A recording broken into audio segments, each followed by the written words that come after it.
Olá a todos, meu nome é Daíse, eu sou aluna do curso de Licenciatura em Geografia do IEF-Sul de Minas, campus Poços de Caldas.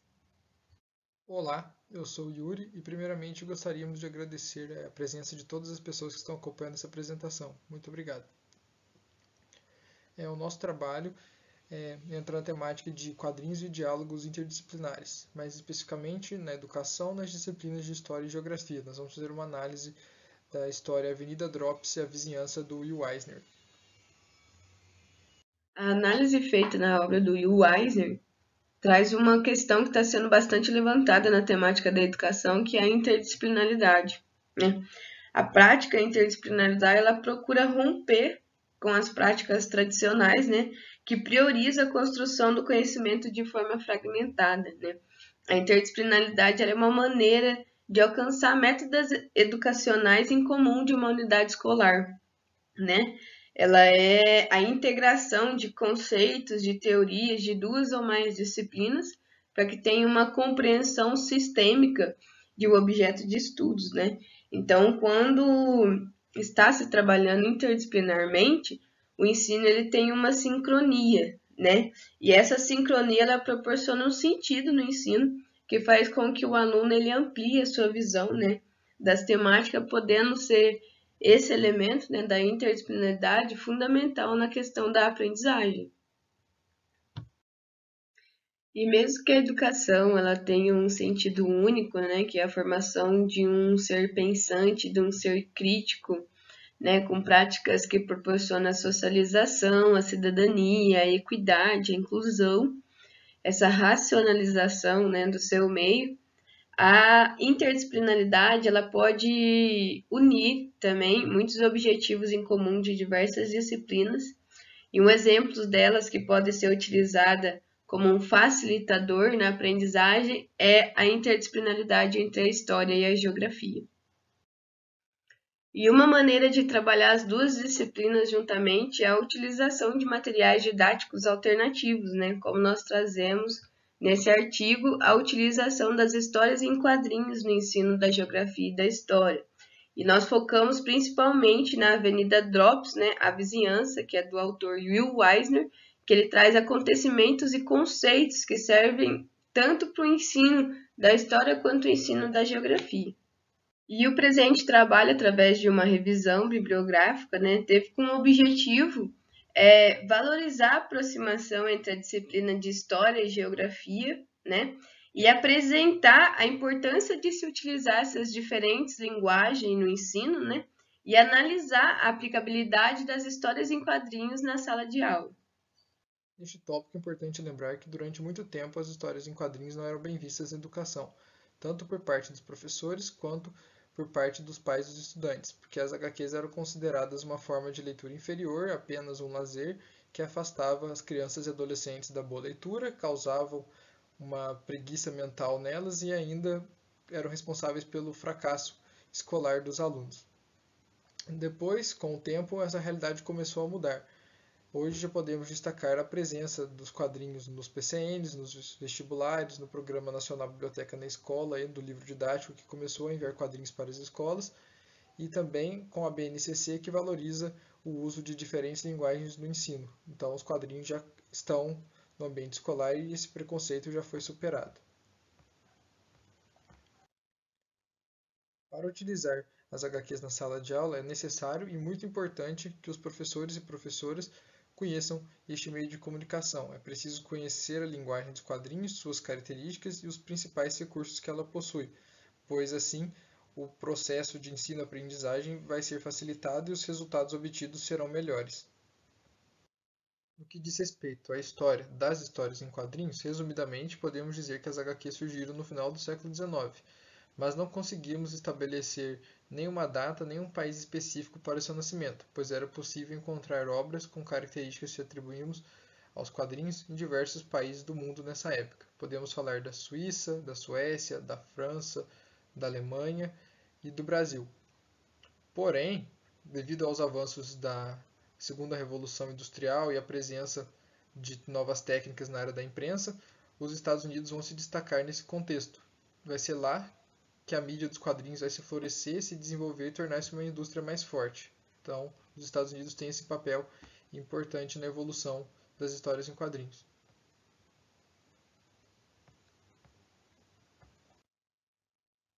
Agora, falando especificamente da linguagem dos quadrinhos, podemos destacar que ela é composta de linguagem verbal e não verbal, e que, segundo o pesquisador belga Thierry Gronsteen, as HQs constituem um modo de expressão sequencial designado pela justaposição de imagens solidárias. Dessa maneira, como lembra o Valdomiro Vergueiro, a imagem desenhada é o elemento fundamental dos quadrinhos. Ela é apresentada através de uma sequência de quadros que passam uma mensagem aos leitores. Normalmente, a narrativa pode ser fictícia ou real, e a menor unidade narrativa é o quadrinho, que também pode ser chamada de vinheta. Dentre os principais elementos que constituem a linguagem dos quadrinhos que nós podemos destacar são os diversos formatos que as vinhetas podem possuir, os balões que podem indicar fala, pensamento, cochicho, sons vindos de aparelhos eletrônicos, entre outras coisas. Os recordatórios, que são aquelas caixas de texto que trazem falas do narrador, falas de personagens, pensamentos de personagens, informações como lugares, datas e marcações de tempo, as onomatopeias, os signos de movimento e as metáforas cinéticas que são usadas para dar a ideia de movimento nas páginas, e os personagens principais e secundários que compõem as histórias. Também é importante conhecer as pessoas que produzem quadrinhos. Os quadrinhos possuem uma grande diversidade de tema e apresentam uma série de recursos interessantes, portanto podem ser bem aproveitados na educação, especialmente nas disciplinas de História e Geografia. Este trabalho procura analisar a história Avenida Drops, a vizinhança do Will Eisner, no ensino interdisciplinar entre essas duas matérias. Agora vamos conhecer um pouco dessa história. Avenida Drops, a vizinhança, é uma graphic novel lançada originalmente nos Estados Unidos em 1995, com roteiro e desenhos de Will Eisner. Nela, o quadrinista vai contar a história de uma rua fictícia de Nova York chamada Avenida Drops, desde os tempos coloniais, quando Nova York ainda era Nova Amsterdã, chegando até a contemporaneidade. Nesse contexto, nós vemos diversos acontecimentos e conceitos que podem ser bem utilizados na área de história e de geografia. A história em quadrinho, por ela ser narrada em cima dessa avenida fictícia, né? Senão, o melhor jeito de se referir a ela é o conceito de lugar, né? Porque o lugar, ele traz esse sentimento, né? Essa cultura, esse traçado de igualdade, diferença, que é uma das coisas mais estudadas na geografia, né? Que é esse espaço e essa relação com o ser humano. E a Avenida Drops, ela traz diversas discussões, né? Principalmente por ser narrada em cima de uma avenida fictícia, que é um lugar. Em história, o Túlio Vilela destaca que as HQs podem e devem ser trabalhadas como fontes históricas. Além disso, ele cita modos para utilizar essa mídia na sala de aula. Dentre eles, podemos destacar usar os quadrinhos para demonstrar ou trazer uma noção de elementos da vida social de sociedades do passado e também para iniciar discussões acerca de conceitos importantes na área de história. No caso da Avenida Drops, podemos trabalhar sobre esses dois enfoques, utilizando os acontecimentos que aparecem nesta HQ, como a efervescência cultural que acontecia nos Estados Unidos, a industrialização, a crise de 29, a lei seca, as guerras mundiais, a guerra do Vietnã, a guerra da Coreia, e como cada um desses acontecimentos impactou as vidas das pessoas que vivem naquele local. Além disso, podemos utilizar conceitos importantes, tanto em história quanto em geografia, que aparecem nessa obra, como preconceito, xenofobia, conflitos de classe e de etnia. E essa obra, ela engloba os dois objetos de estudo, né, tanto da geografia quanto da história, sendo da história o estudo dos seres humanos, né, através do tempo, em processos e eventos que auxiliaram na compreensão, né, de um período histórico, de uma sociedade, de uma cultura. E o objeto de estudo da geografia é o espaço geográfico, né, ou seja, a relação do homem e o meio, né? Essa dialética ali. E tudo isso está presente na Avenida Drops, né? Porque nós podemos acompanhar a evolução, né, no recorte temporal das pessoas nas diferentes épocas, né, e os principais acontecimentos históricos. E no decorrer dessa obra, né, é possível observar e analisar diversas temáticas que são abordadas, que podem ser utilizadas nas duas disciplinas, quanto à industrialização, né, que é uma temática que deve ser discutida nas duas disciplinas, né, a migração, e com essa migração, esses conflitos étnicos, né, o que é etnia em si, quais são elas, né, os interesses de poder e a criminalidade, são temáticas que conversam entre a história e a geografia, né, e que todas elas podem ser observadas no decorrer da história em quadrinho da Avenida Drops. Agora nós vamos ver algumas imagens que são trechos dessa HQ para entender um pouquinho de como o Will Eisner trabalha com essas questões da área de história e de geografia. Neste primeiro trecho nós estamos vendo que é bem no início da história, já um primeiro conflito entre os holandeses e os ingleses, que o bairro inicialmente era de holandeses e com a presença dos ingleses eles não ficam muito felizes. Então isso gera alguns conflitos. Neste trecho nós já vemos um conflito, porque essa personagem ela queria um casamento, mas pelo fato de ser irlandesa e a família do noivo ser inglesa, não vai dar certo. Então já mostra esse conflito entre os ingleses e os irlandeses que estão vivendo no bairro da Avenida Drops.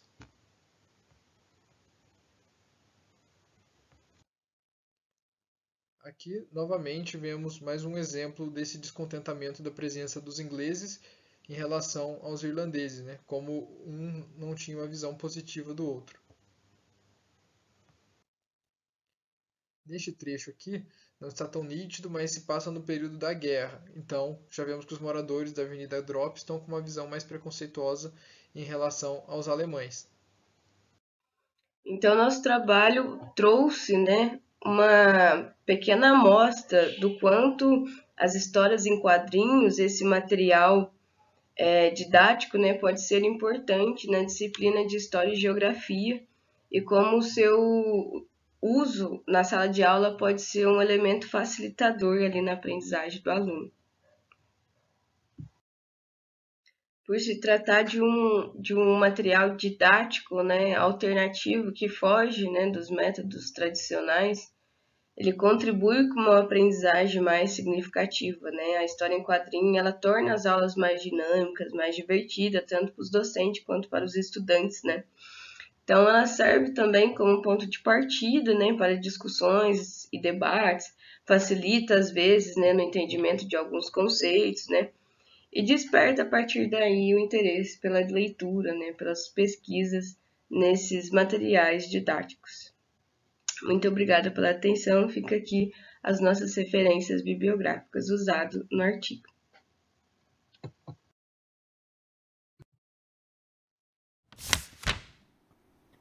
Olá, me chamo Patrícia Matos, sou pesquisadora de doutorado do curso de Ciências Sociais da Unicamp, vinculada à linha de estudos de gênero. A minha comunicação para o Entre Aspas chama-se Enquadrar para Desenquadrar. Reflexões metodológicas sobre encontros interdisciplinares entre histórias em quadrinhos e ciências sociais. Importante destacar que, diante do curto espaço de tempo, essa comunicação é apenas um recorte do artigo que estou desenvolvendo, no qual procuro aprofundar algumas questões que serão brevemente apresentadas aqui. São reflexões que estão em processo de maturação e que agora divido com vocês na expectativa de possíveis contribuições. Bem, a motivação para a escrita desse artigo se dá a partir de uma inquietação bastante pessoal. Desde quando adentrei no doutorado em Ciências Sociais, com um projeto de pesquisa que tem como objetivo analisar como as categorias corpo, gênero e violência se articulam em quadrinhos autobiográficos. Embora em alguma medida a pesquisa atual seja um desdobramento de minha pesquisa de mestrado, agora inauguro a experiência de trabalhar com histórias em quadrinhos como fonte e corpos de análise, e talvez algo mais. O encantamento é certo, mas avança na mesma direção do receio de assumir algo novo do ponto de vista da pesquisa científica. Com algumas leituras e participações em coletivos e grupos de pesquisa, compreendo que essa característica da ambivalência é uma das marcas centrais do meio da linguagem dos quadrinhos, que se por um lado provoca um fascínio com seu modo singular de apresentar e contar histórias visuais, ainda que não exclusivamente dessa maneira, por outro também é e já foi alvo de preconceitos e tentativas, algumas até bem-sucedidas, como sabemos, de censura e de silenciamento. Cito apenas 2 exemplos que eu imagino já conhecidos por aqui. A onda anti-quadrinhos, como efeito do pós-guerra, no estabelecimento do Comics Code Authority, em 1954, nos Estados Unidos, que foi uma organização que visava regular o conteúdo dos quadrinhos, sob o argumento de que poderiam, de alguma maneira, exercer influência negativa nas crianças e nos adolescentes, o que teve impactos a níveis globais, como sabemos. Um outro exemplo, no contexto brasileiro, mais recente, é de 2019, com a tentativa por parte do então prefeito do Rio de Janeiro de retirar a HQ Vingadores de circulação da Bienal do Livro naquela cidade, por alegar que o beijo gay em seu conteúdo seria impróprio para o público infanto-juvenil que por ali circulava. Infelizmente, há muitos outros exemplos que poderiam ser citados, e penso que esse fazer calar, assim como se estranhar no sentido dos estigmas, são frutos de enredamentos históricos, culturais e sociais que, de algum modo, parecem perdurar. Ainda que hoje os quadrinhos se configurem como produtos culturais economicamente promissores. Logo no início do meu doutorado, senti-me inadvertidamente deslocada, pois embora o projeto tivesse sido aprovado pelo programa, em alguma medida, quando passei a circular por distintos espaços, sentia como se o tema fosse de menor importância, dadas as impressões, os olhares, os ditos, não ditos e estranhamento de toda sorte. Em alguns momentos, me vi em tentativas infundadas de demonstrar a relevância do tema, muito embora não houvesse sequer alguém que estivesse me demandando isto de forma explícita. Seria uma reação minha diante do aparente desinteresse? Ou uma impressão antecipada e equivocada de minha parte? Custou muito para entender que as pré-concepções, isto é, os preconceitos, não se constituíam e não se constituem exclusivamente no exterior. Eles também habitavam em mim. E ao ler as produções de professores que nos antecederam, aos quais eu sou grata, como Sônia Bibiluiten, Valdomiro Vergueiro, Antônio Canin, a sensação de identificação com o que relatam é inevitável, especialmente quando destacam a necessidade que tiveram, pelo menos em algum momento de suas trajetórias acadêmicas, de explicar seu interesse pelas histórias em quadrinho. Os autores são unânimes em afirmar que essa busca por legitimação cultural e científica das histórias em quadrinhos é algo que assombrou e assombra muitos de nós ainda hoje.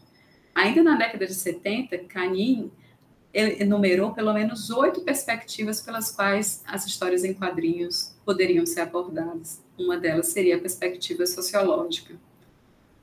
Bom, por outro lado, também afirmam que há um crescimento exponencial no interesse em quadrinhos, como um produto cultural e como objeto de estudo, a ponto de alguns afirmarem e concordarem com outros autores de estarmos vivendo a era dourada dos quadrinhos. Para Vergueiro, parte dessa conquista no reconhecimento cultural das histórias em quadrinhos se deu pela emergência dos quadrinhos ditos alternativos no final da década de 60, em meio aos movimentos de contracultura, na combinação com a ascensão dos graphic novels. É nesse período também que quadrinhos não ficcionais e de cunho autobiográfico passaram a circular em maior número e frequência, sobretudo no contexto dos Estados Unidos. Na perspectiva do autor, essas obras, frequentemente publicadas em formato de livro, quebraram a barreira entre os quadrinhos mainstream e os quadrinhos alternativos, ao propor mudanças de caráter estético e narrativo. A pergunta que fica é: poderiam ser considerados como parte dos motivos que fizeram com que as histórias em quadrinhos passassem a ganhar mais espaços nas pesquisas científicas? Bem, para os autores italianos Eduardo Barberis e Barbara Gruni, em uma edição especial da revista Sociológica, no texto intitulado Doing Social Science via Comics and Graphic Novels, a resposta é negativa. Com o auxílio da ferramenta de busca em plataformas como o WorldCat e da British Library, a partir de palavras-chave como Comic Studies, Comic Strips, Comic Book, Graphic Novels, tanto no título como no assunto, encontraram como resultados que o volume de pesquisas com um tema ou com as histórias em quadrinhos fica mais visível a partir de 2010, 10 anos após a institucionalização dos Comic Studies, que são concomitantes à emergência de revistas acadêmicas especializadas no assunto. Tudo isso corroborou para esse crescimento de pesquisas na área. Algo surpreendente em seus dados é que desde 2016, o número de estudos que não se referem exatamente a histórias em quadrinhos ou a graphic novels no assunto ou nas palavras-chave aumentou, o que pode revelar a presença de estudos relacionados a gêneros específicos, como os mangás, por exemplo, ou a obras, artistas em particular, ou até mesmo a questão editorial. O que, na perspectiva dos autores, não deve ser endereçado ao boom das graphic novels ou a sua legitimidade no campo literário. Isso qualificaria, mais até, um olhar interdisciplinar para os quadrinhos. E, em resumo, os autores compreenderam que os trabalhos que se dedicam aos quadrinhos nos últimos 20 anos estão situados em pelo menos 3 campos principais, nos quais já são considerados como ferramentas legítimas de pesquisa. São eles estudos da mídia, estudos literários e outros estudos. Nesse último campo, abrangeria desde estudos relacionados à educação, pedagogia, aos estudos de gênero, pós-colonial, etc. Na perspectiva dos autores, a interdisciplinaridade no meio dos quadrinhos teria mais a ver com a sua posição nos campos de saber, que já são interdisciplinares por si só, do que com o envolvimento e interação individual de acadêmicos oriundos de várias disciplinas. No entanto, reconhece ser inegável como muitas questões investigadas nas histórias em quadrinhos são de interesse sociológico, assim como teorias sociológicas cada vez mais são utilizadas para analisar e explicar o desenvolvimento dos quadrinhos, especialmente em seus processos de produção, circulação e recepção em diferentes contextos sociais. Ainda assim, os autores reconhecem que há um baixo engajamento de cientistas sociais e sociólogos com o tema, com poucas exceções. No Brasil, Calar e Gentil revelaram um salto expressivo de produções científicas com quadrinhos a partir dos anos 2000, concentradas em sua maior parte nas regiões sudeste e nordeste do país. Quando comparam os números de teses e dissertações publicadas no período entre 1970 e 2014, observam que há um aumento de mais de 300%. E com o estudo, chegaram a identificar que as principais áreas de origens das pesquisas estiveram sob o guarda-chuva das ciências humanas, especificamente nas áreas de letras e pedagogia, em primeiro lugar, passando pelas áreas de comunicação e das artes visuais, e, na sequência, nos campos da história e das ciências sociais. Um outro estudo de Moraes e Araújo, mais recente, a partir da busca por publicações na plataforma Cielo durante o período de sua fundação, de 97 a 2020, identificou 3 eixos temáticos recorrentes em pesquisas com quadrinhos, que são quadrinhos observados ou pensados como metodologia didático-pedagógica, quadrinhos e o mercado editorial, e o terceiro, a análise de aspectos da realidade a partir dos quadrinhos. São conclusões dos autores que parecem corroborar com os estudos anteriores de Calar e Gentil e possivelmente com os de Barberis e Gruning, guardadas as respectivas diferenças de contexto. Ainda sobre o estudo de Barberis e Gruning, que foi publicado em edição especial da Revista Sociológica, que visa discutir sobre modos outros de fazer e produzir conhecimento científico dentro das ciências sociais, os referidos autores apresentaram diversos exemplos em que há encontros férteis entre quadrinhos e ciências sociais. Um deles é a publicação de Lissa, uma graphic novel, ou ethnographic, que seria a junção da palavra etnografia e arte gráfica, que é fruto da parceria entre 2 antropólogas e 2 ilustradoras, que se reuniram para materializar o resultado de experiências etnográficas no contexto da Primavera Árabe, no Egito, que versava sobre relações de amizade, doença, fé, resistência política de mulheres. Bom, mas um outro exemplo também aconteceu aqui no Brasil, algo semelhante, com a obra Amor de Gringo, publicada originalmente pela Universidade de Toronto, no Canadá, e recentemente publicada pela editora Script. É resultado de parceria entre a antropóloga Marie-Yves Carrier-Mossan e da artista cearense Débora Santos, com contribuição de William Flynn na adaptação do roteiro. A obra utiliza a linguagem dos quadrinhos para ilustrar parte dos resultados da pesquisa de Marie-Yves sobre histórias de turismo sexual no Brasil, especificamente com mulheres de Ponta Negra no Rio Grande do Norte. O livro mescla o gênero do jornalismo em quadrinhos, gênero não ficcional, com quadrinhos voltados para a educação. E tem como diferencial a representação da própria antropóloga em diversos momentos da narrativa, um recurso pedagógico para explicar as escolhas metodológicas e conceituais da pesquisa, que são, muitas vezes, incomuns ao universo dos quadrinhos e possivelmente dos seus leitores.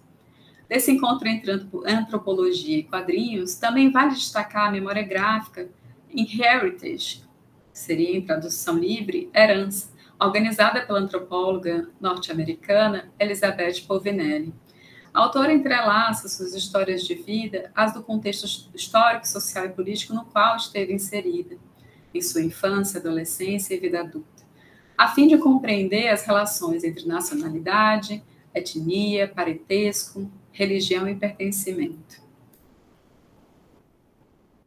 Há outros exemplos dentro da antropologia, como, por exemplo, quando o desenho é utilizado como uma linguagem para a composição de diários gráficos, assim como etnografias que são produzidas para entender a produção e circuitos de quadrinhos. São exemplos que nos fazem pensar nessa potencialidade dos quadrinhos como uma ferramenta de divulgação científica, ou mesmo como uma forma de comunicar visualmente as delícias e agruras desse ambiente, como é o caso do fanzine Academic Comics, organizado pela antropóloga e arte-terapeuta Raquel Pátino e pela bióloga e psicóloga Melina Vaz. As autoras tecem críticas bem-humoradas sobre o ambiente acadêmico na linguagem dos quadrinhos e encontraram um meio de se reunir e produzir coletivamente essa obra. E por falar em críticas, os quadrinhos também já foram utilizados como uma forma de romper com a linguagem academicista e possibilitar seu acesso a um número maior de pessoas. É o caso de Unflattering ou Desaplanar, de Nick Sosenes, uma das primeiras teses desenvolvidas com linguagem inteiramente em quadrinhos, e também do último capítulo da tese do quadrinista Lino Arruda, defendida no campo da literatura. O quadrinho que mais tardiamente foi publicado com o auxílio de um edital cultural de uma instituição privada, surge como uma proposta decolonial que o autor encontrou de, abre aspas, promover pesquisas que circulem também fora do universo hermético da universidade e suas bibliotecas. Bom, ufa! Espero que tenha ficado claro para vocês, como ficou para mim, que embora as pesquisas apontem para uma ainda tímida participação e interesse de pesquisadores no campo das ciências sociais, as possibilidades de pesquisas com e sobre histórias em quadrinhos são inúmeras. E assim eu concordo com o que afirma Barberis e Gruning, quando dizem que os quadrinhos têm a habilidade de iluminar graficamente um problema específico, e sua associação ao chamado mundo social também são úteis na prática pedagógica como uma forma de desencadear a imaginação sociológica. É algo que penso ser muito caro para tempos como os de hoje, os quais a nossa capacidade de imaginar e de produzir modos outros de existência com equidade está, pouco a pouco, sendo minada por uma produção cada vez mais veloz que nos quer apáticos frente às injustiças e desigualdades sociais. Muito obrigada. Deixo aqui algumas referências bibliográficas e o meu contato. Até logo. Olá, eu sou Felipe de Albuquerque Rodrigues, sou mestrando em artes, faço parte do programa de pós-graduação em artes visuais da Escola de Belas Artes da UFRJ. E eu gostaria, inicialmente, de agradecer à equipe do Entre aspas, do Sexto Entre aspas, pela oportunidade de poder apresentar esse trabalho. O nome desse trabalho é Masculinidades no Quadrinho Arlindo. Para que a gente comece a falar um pouco sobre esse trabalho, é necessário conhecermos um pouco da história. Arlindo é uma história de um menino que vive em uma cidade no interior do Nordeste e está descobrindo a sua sexualidade. Essa apresentação visa compreender a estética dos corpos de Luiz Felipe e Pedro, que são dois personagens de quadrinhos que também se relacionam afetivamente com outros homens. Visa-se perceber, então, que esses corpos são desenhados, né, e como esses corpos são desenhados, e quais os signos e performances de gênero que são utilizados para compor esses personagens.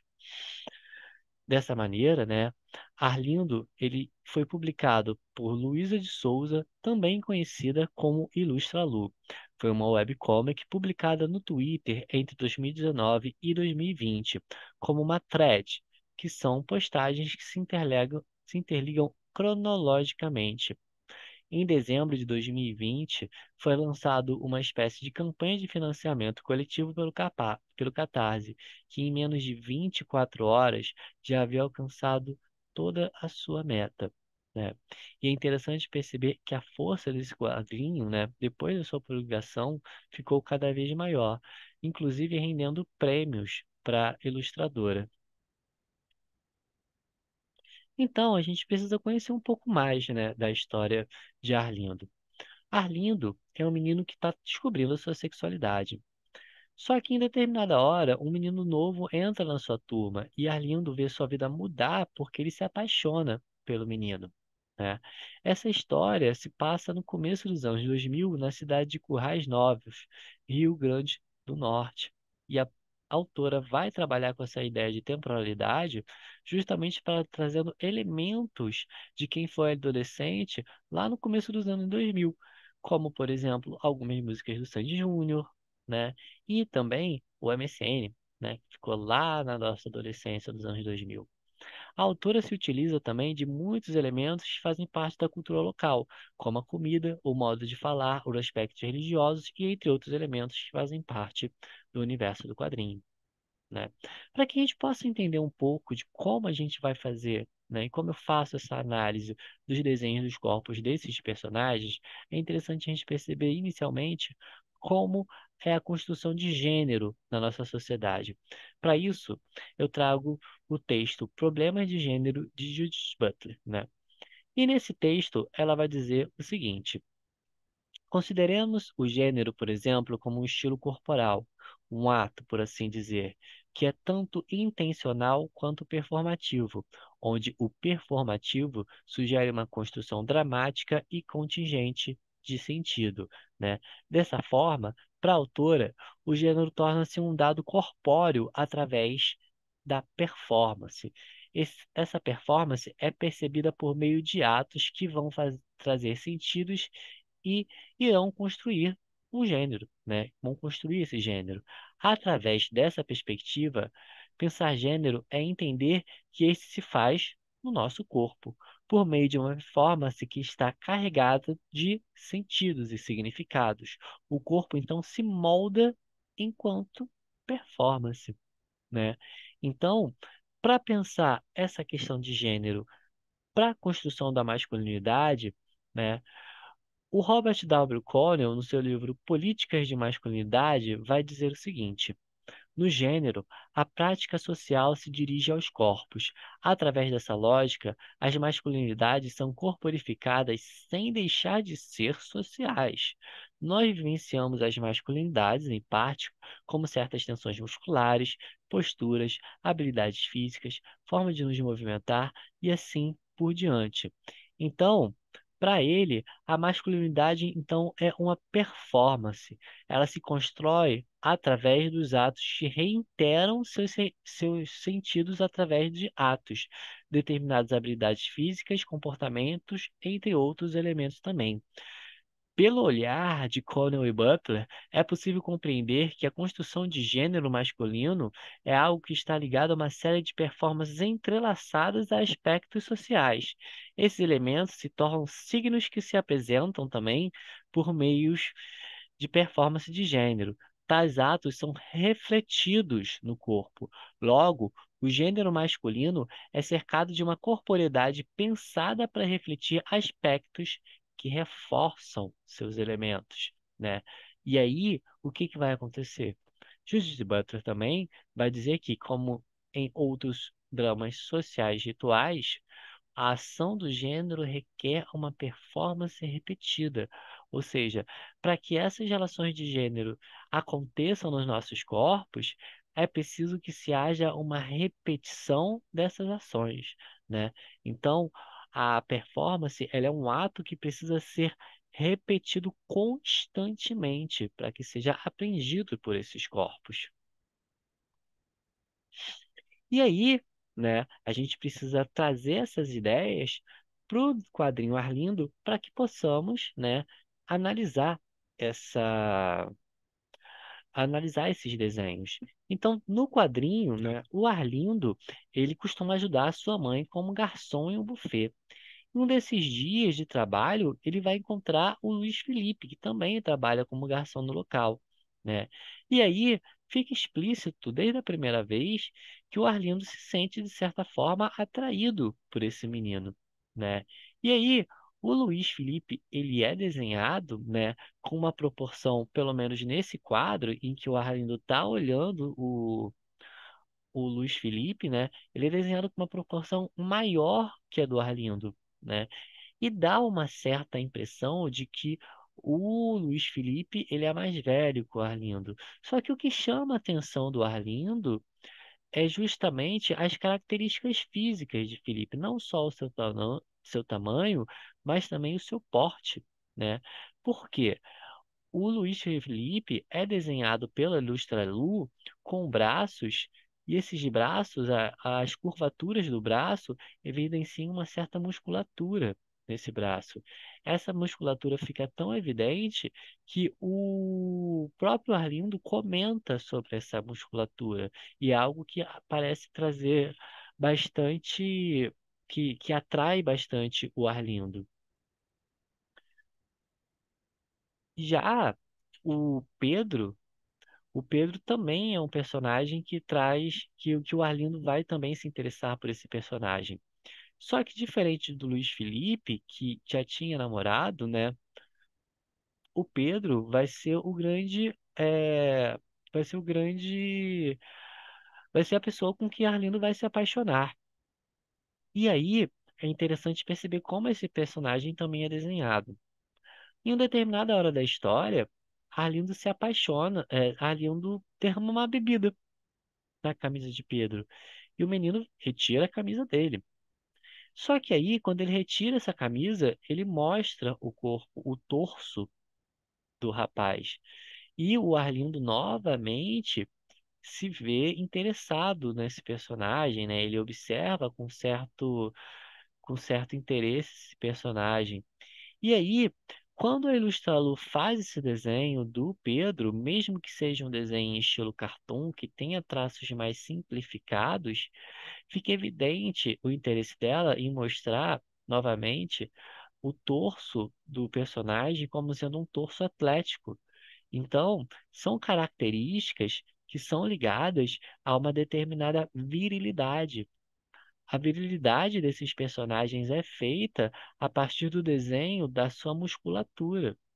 Então, Arlindo se interessa, né? Ele se sente, ele deseja esses personagens, principalmente por elementos que evidenciam essa virilidade. Então, o desenho desses corpos são desenhos pensados para uma hipermasculinidade. Para pensar, então, essa relação de hipermasculinidade e da construção desses corpos, eu trago a tese do Felipe Vieiro Kolinski Machado, que ele vai falar justamente sobre essa construção do corpo, né? E ele vai dizer o seguinte: lugar de relação com o outro, o corpo é também mídia que comunica. Os braços fortes e músculos abdominais definidos antecipam que aquele sujeito que o ostenta possui determinadas práticas que o colocam em um lugar que é de poder. Então, esses desenhos dos personagens que vão tratar dessa hipermasculinidade são desenhos que vão evidenciar a musculatura desses personagens. E essa musculatura vai se tornar uma espécie de objeto de poder, né? Então, esse objeto de poder vai existir a partir da construção de uma virilidade desses corpos. E não se pode olhar Arlindo, né, sem perceber que Arlindo se passa no Nordeste. E no Nordeste existe sim uma construção de masculinidade também. E aí o Durval Muniz de Albuquerque Júnior vai falar um pouco sobre como é a masculinidade do homem nordestino. E ele vai dizer o seguinte: o nordestino é definido como um homem que se situa na contramão do mundo moderno, que rejeita suas superficialidades, sua vida delicada, artificial, histérica. O homem de costumes conservadores, rústico, áspero e masculinos. O nordestino é definido como um macho capaz de resgatar aquele patriarcalismo em crise, o ser viril capaz de retirar sua região da situação de passividade e subserviência em que se encontrava. Ou seja, o homem nordestino é um homem marcado por essa masculinidade, né? Esse homem que é definido como alguém rústico, áspero. Então, o que se espera de um homem nordestino é justamente essa masculinidade, esse enaltecimento da masculinidade. Para finalizar, né, nós podemos ter podemos entrar, podemos pensar em algumas questões em relação a esse quadrinho.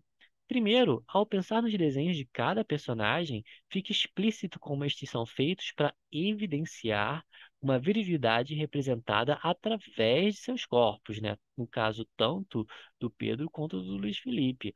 Logo, o olhar de desejo de Arlindo para estes personagens é feito considerando atributos que reiteram uma hipermasculinidade. Contudo, é importante perceber que mesmo os corpos de Luiz Felipe e Pedro, que são desenhados dentro de uma estética que valoriza a virilidade, também são corpos que são atravessados pela violência. Em determinado momento, é dito que Luiz Felipe e seu namorado foram agredidos por estarem juntos. Da mesma maneira, Pedro precisa silenciar sua sexualidade para não receber represálias do irmão. Ambos os corpos, mesmo quando lidos como masculinos e que reiteram tal virilidade, são corpos que precisam sempre performar tais características. Uma vez que se desvie dessa masculinidade, tornam-se então alvo de violência. Ou seja, uma vez que são corpos que não se encontram dentro de uma cis-heteronormatividade, se ele se desvia dessa cis-heteronormatividade, eles vão ser alvos de violência.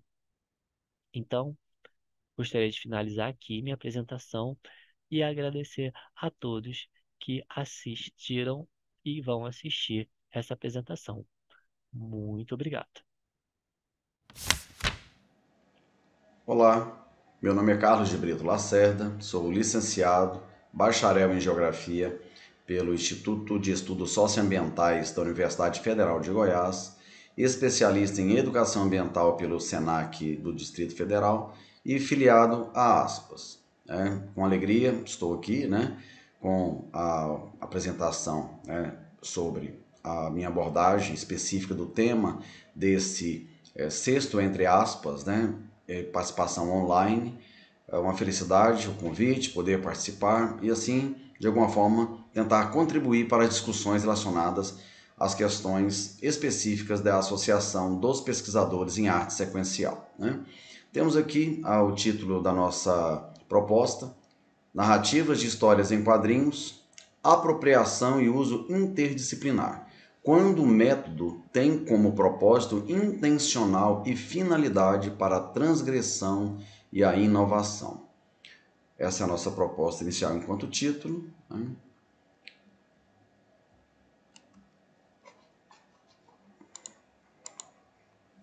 A seguir, nós temos aqui o conceito de método.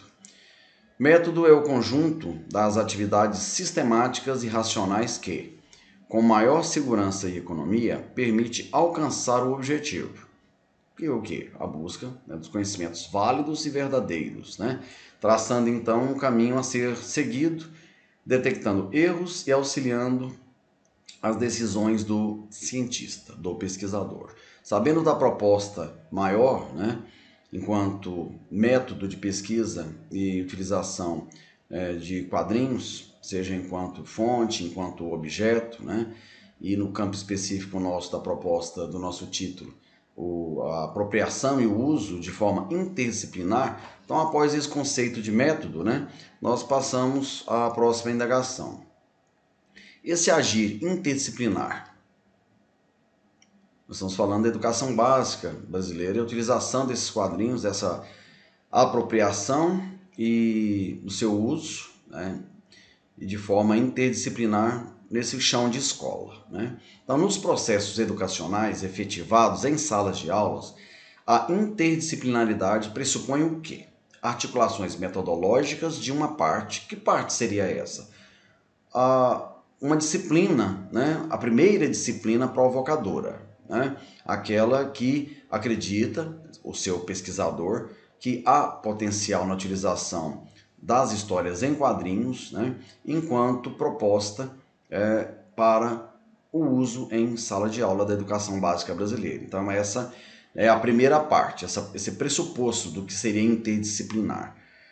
Mas essa parte, que é a primeira disciplina, ela dialogaria, entraria em contato com outras disciplinas, esse todo, né, esse todo entre aspas, podendo ser mais uma, duas, três disciplinas, né?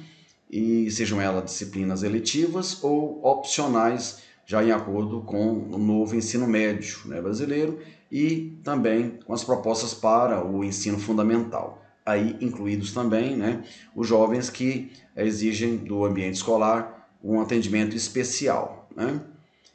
Essas articulações, elas podem ser efetivadas de forma pragmática, estamos falando aqui em método, né? Desde o pensar, o fazer, flexibilizar, lembrando que esse ambiente escolar, por sua dinâmica, exige esse entendimento da flexibilização devido a várias possibilidades, né, que possam acontecer de forma direta ou indireta, de forma interna dentro do ambiente escolar, ou por força maior que venha de parte externa do ambiente escolar, né?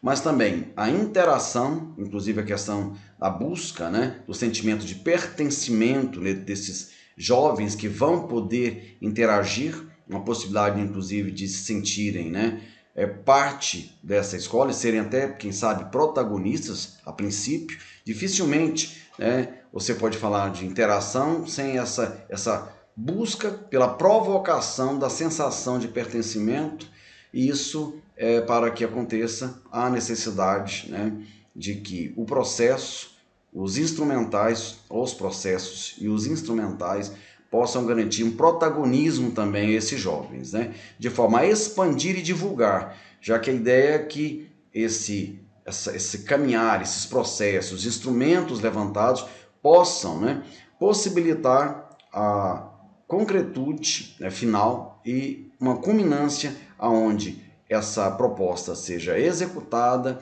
ela tenha condições de ser levada à sociedade, né, essa apropriação, esse uso, né, das histórias e quadrinhos como um mote para esse conjunto de ações. Nós temos aqui também, né, a questão dos equívocos metodológicos. Se estamos falando, enquanto tema principal do sexto, entre aspas, a preocupação do uso, né, da apropriação e uso das histórias em quadrinhos, né, enquanto fonte, enquanto objeto para o ambiente educacional, e esse método tem tanta importância, e depois da leitura que fizemos, né, do que seria esse método, do que nos apresenta Marconi e Lakatos, né, que possíveis equívocos metodológicos poderiam acontecer? A escolha desse método, o que poderia comprometer talvez a situação dessa proposta?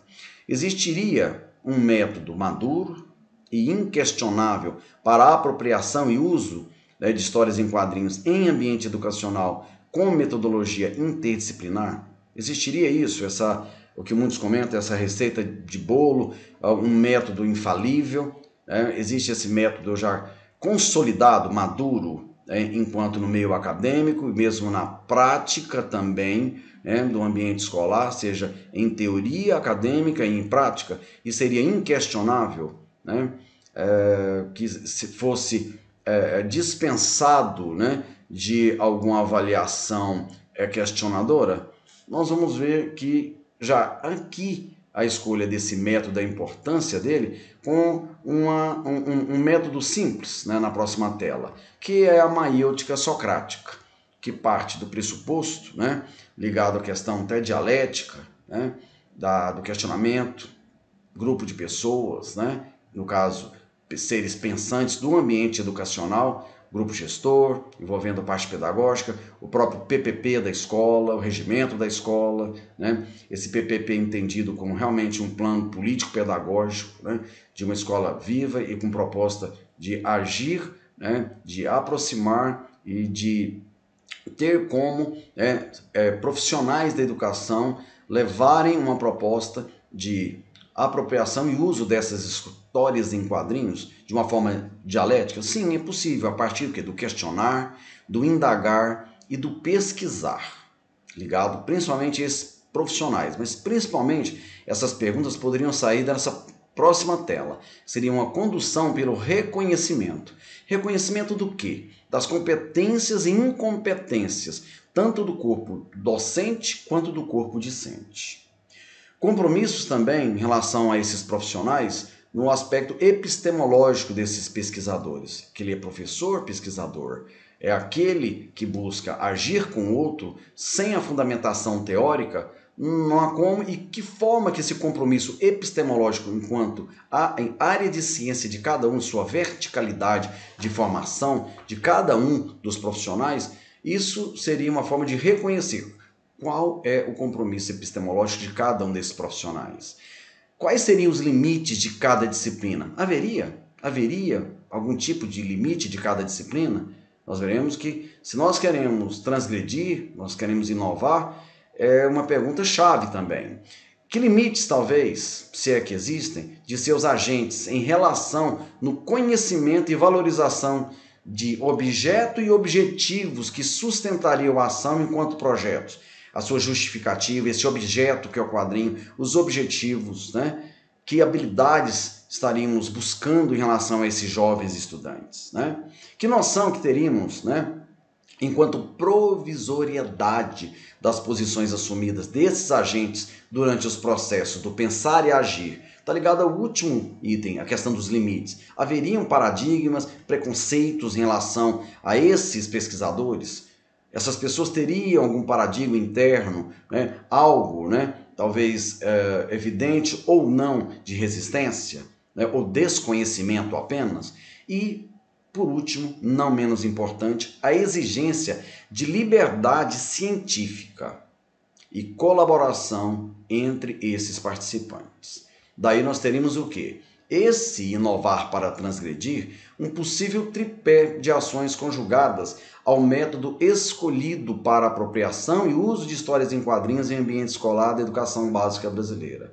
Lembrando que esse inovar para transgredir, numa intenção de que não queremos trazer aqui um discurso para apenas sermos panfletários, de utilizarmos o uso das histórias em quadrinhos, essa apropriação, esse uso, o levantamento de instrumental necessário, seja teórico, seja concreto, o processual. A intenção aqui é não ser panfletário, de trazer o inovar e transgredir de uma forma como se esse uso das histórias em quadrinhos por si só seja uma panaceia para tantas dificuldades, tantos desafios, principalmente pensando agora em tempos de pandemia, pensando nesses profissionais que resgatam agora, a possibilidade de estar concretamente na escola com seus estudantes, nesse chão de sala de aula, nessa proximidade,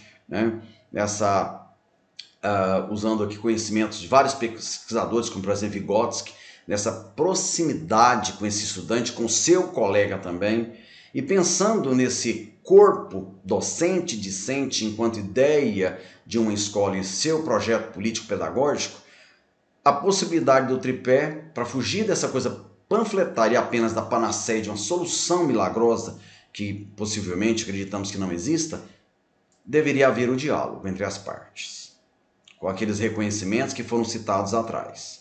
A partir do diálogo acontecendo, fluindo, as diferenças, as arestas, os acordos, né, as discussões, as discordâncias, alinhamento, consolidações possíveis, né, uma aproximação entre as partes, entre esses atores, entre esses personagens importantes, repito, do corpo docente e discente da escola. Havendo esse diálogo, com certeza a possibilidade da aproximação é muito grande, e dessa aproximação, o acolhimento. Esse acolhimento acontecendo de que forma? Entre quem? Entre as partes pensantes e atuantes comprometidas com essa proposta, né? De utilizar as narrativas de histórias em quadrinhos em meio da educação básica de forma interdisciplinar, com um método que possa possibilitar que seja de uma ação de eficácia, que seja eficiência para atingir objetivos e possibilitar habilidades que elas sejam construídas e os estudantes se apropriem enquanto seres também pensantes, seres pertencentes a essa situação e inclusive protagonistas, né? Então, nós partimos desse pressuposto do diálogo, a aproximação e esse acolhimento. Por último, aqui temos a nossa bibliografia, que fundamenta nosso trabalho, né?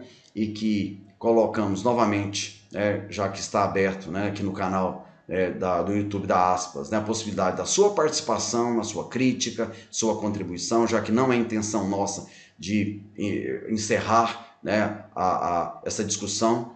A discussão continua, né, não existe esse método infalível. Colocamos essa proposta da maiêutica, do perguntar, da parte da dialética, da possível dialética das partes. E nós temos aqui Daniels, Fazenda, Marconi, Marcuski, Mendonça, Souza e Tiolente como nossa primeira base, e o nosso artigo poderá ainda expandir para outras possibilidades. Um muito obrigado a todos por estarem aqui e novamente estamos abertos à sua contribuição. Até mais. É um prazer estar aqui, sexto, entre aspas, 2023.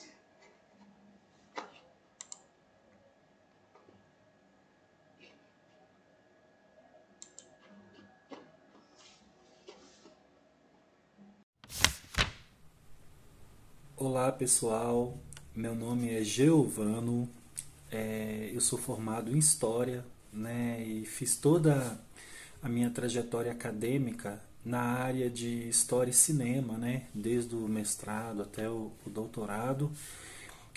No entanto, no final do ano passado eu decidi dar uma guinada nos eixos de pesquisa, né, já há bastante tempo pesquisando na mesma linha.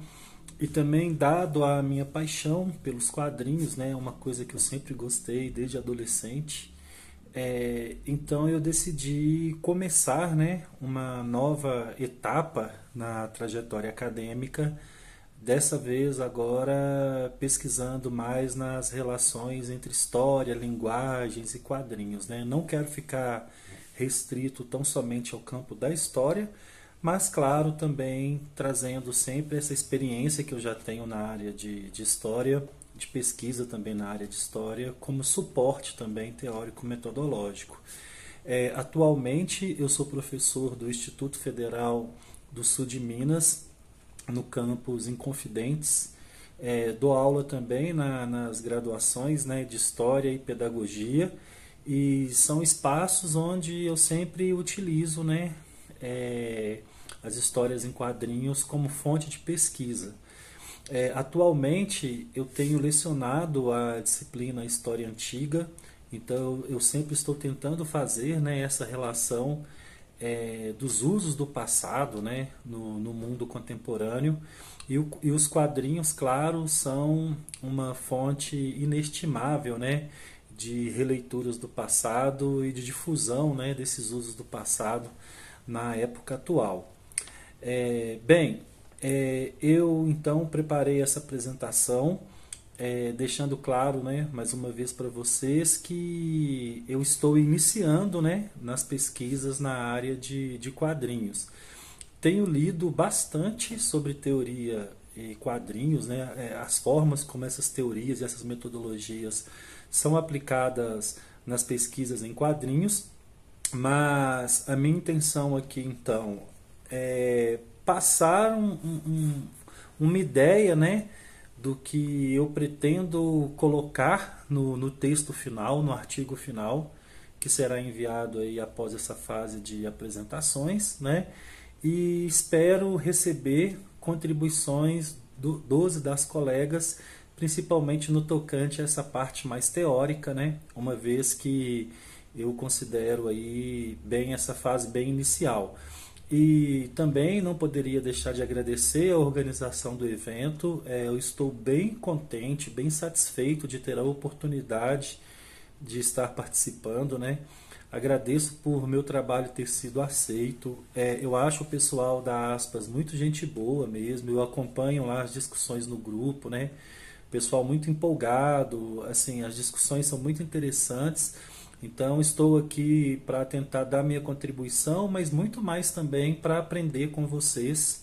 E se possível for, isso é claro, é a minha vontade, fazer parte mesmo da equipe, né, da Aspas, e também sempre estar participando dos eventos e principalmente das publicações quando ocorrer espaço para isso, né?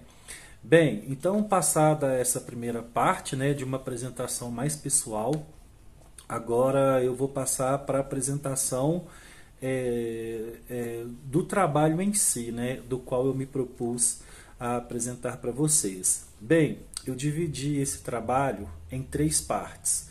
A primeira é uma apresentação, a segunda são as problemáticas e a terceira são as conclusões provisórias. No tocante à apresentação, o meu objeto de análise especificamente são 2 HQs do Frank Miller. Uma publicada em 1998, bem famosa, bem conhecida, que deu origem a um filme, inclusive, né? Filme de sucesso, né? De grande repercussão, que é a HQ 300. E a outra é uma HQ um pouco menos comentada, um pouco menos popular, mas não menos importante no tocante à difusão de representações da antiguidade no mundo contemporâneo, que é a HQ Xerxes, A Queda da Casa de Dario e a Ascensão de Alexandre, que foi publicada em 2018, exatamente 20 anos depois da 300. Essas HQs eu analiso em paralelo com a obra, né, oriunda da época da tragédia grega, do século de Péricles, que é a obra Os Persas, né? Escrita por Ésquilo, né, um tragediógrafo grego, e apresentada pela primeira vez em 472 a.C.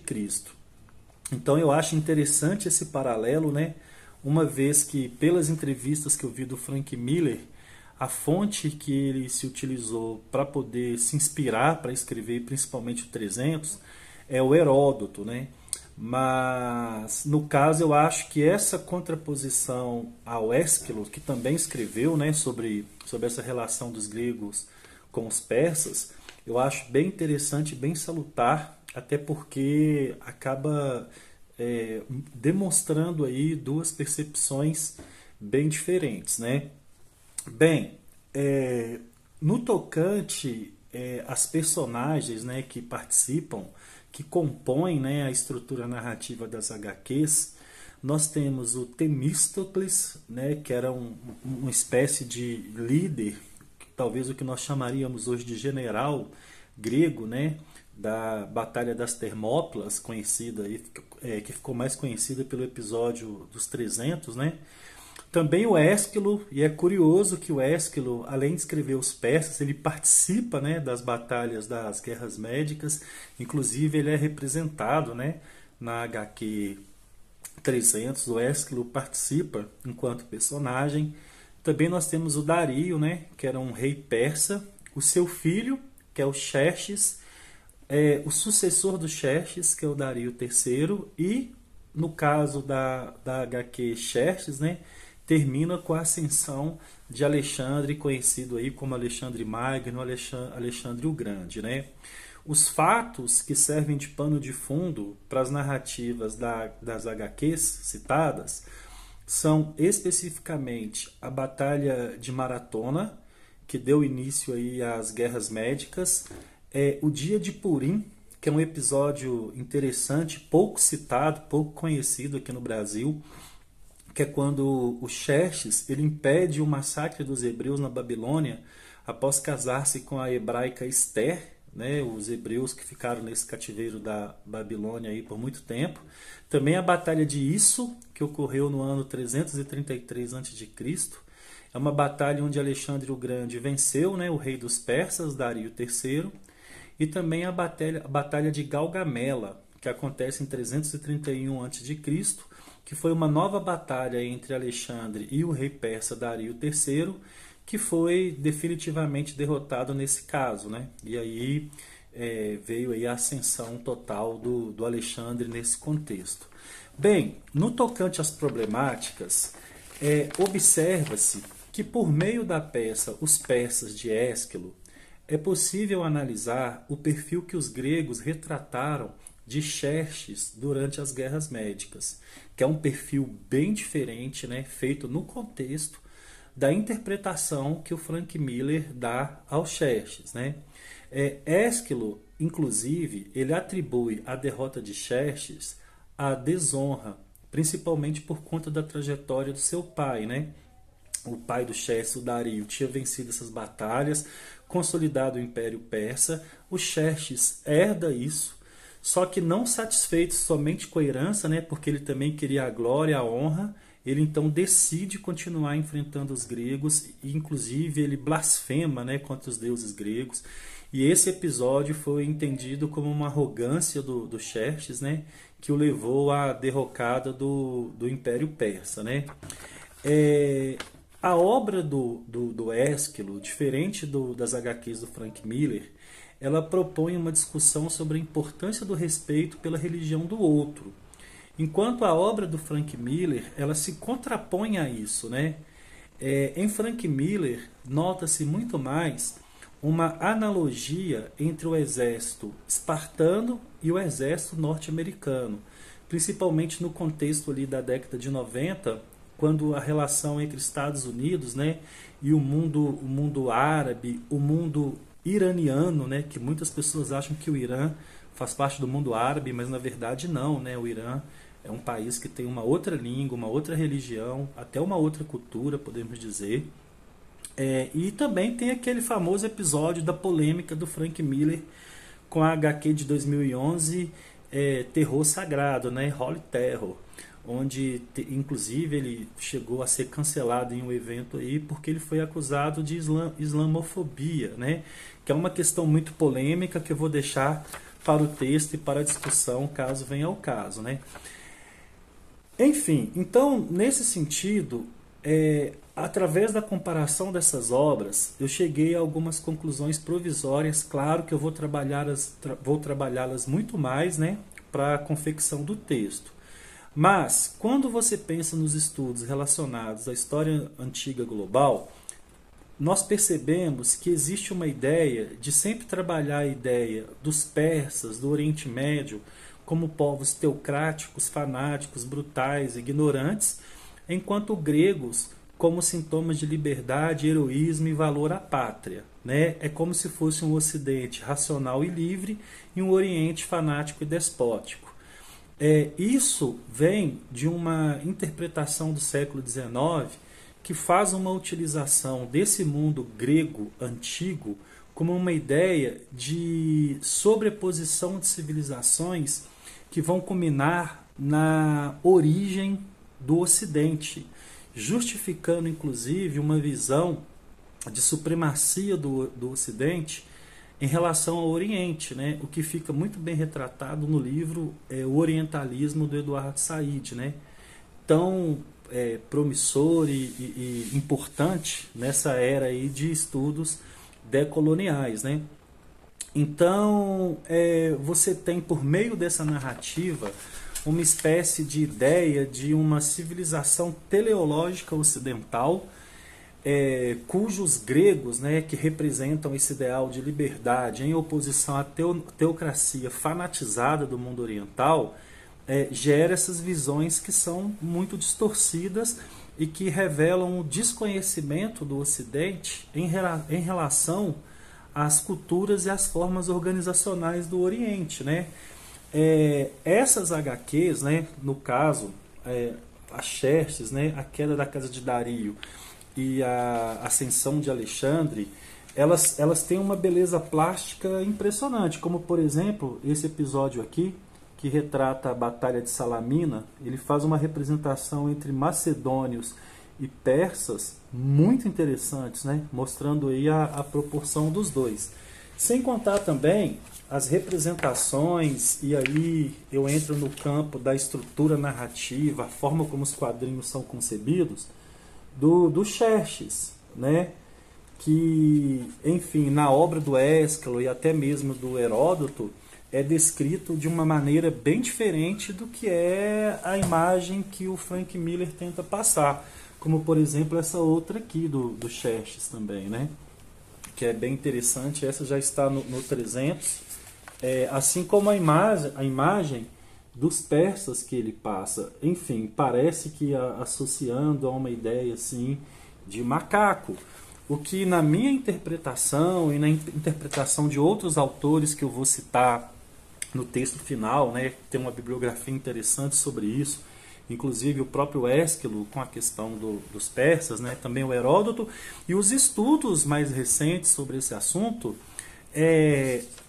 enfim, me fazem ter uma ideia assim, mais provisória, e claro que ela precisa ser muito melhor trabalhada, de que a HQ, embora tenha uma beleza, as HQs, melhor dizendo, né, embora tenha uma beleza plástica fascinante, né? Afinal de contas, estamos falando de Frank Miller, e tenham tido uma popularidade, né? Também muito interessante, mas elas acabam também, né? Por um outro viés, contribuindo para reforçar essa visão, né? Essa imagem dessa narrativa teleológica ocidental, principalmente nesse olhar a respeito do Oriente. Bem, eu encerro assim a minha apresentação, fico ansioso pelas contribuições e me disponho para esclarecimentos caso tenhamos questões. Um abraço.